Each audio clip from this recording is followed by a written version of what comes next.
నాకు ఒక చిన్న వ్యాపారం ఉంది. అందులో ఒక 50 మంది నాకు ఎంప్లాయీస్ ఉన్నారు. నా ఎంప్లాయీస్లో ఓన్లీ క్రైస్తవులే ఉంటారా?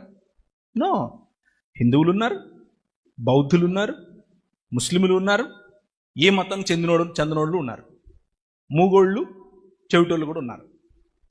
అంటే వాళ్ళకు పెద్దగా రిలీజన్ పట్ల ఇది ఉండదు, వాళ్ళ కమ్యూనిటీనే వేరు. నేను దీపావళి వస్తుంది, దీపావళి వస్తే ఒరే నాకేం సంబంధం అనను. I'm their leader. నా దగ్గరకు వస్తారు, సార్ మా పండుగ సార్ అంటారు.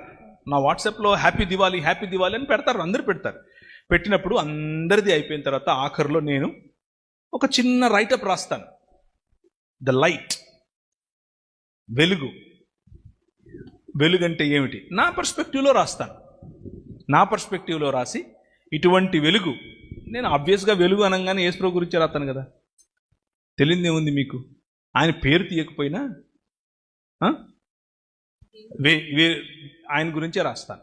ఆయన గురించి రాసి దేవుడు అన్న పదం చాలా స్పష్టంగా వాడతాను. God is the true light. ఆయన నిజమైన వెలుగు. మీ జీవితాలలో అటువంటి వెలుగులు మరిన్ని రావాలని మీకు నేను మీ పండుగ శుభాకాంక్షలు తెలియజేస్తున్నానని చెప్తాను.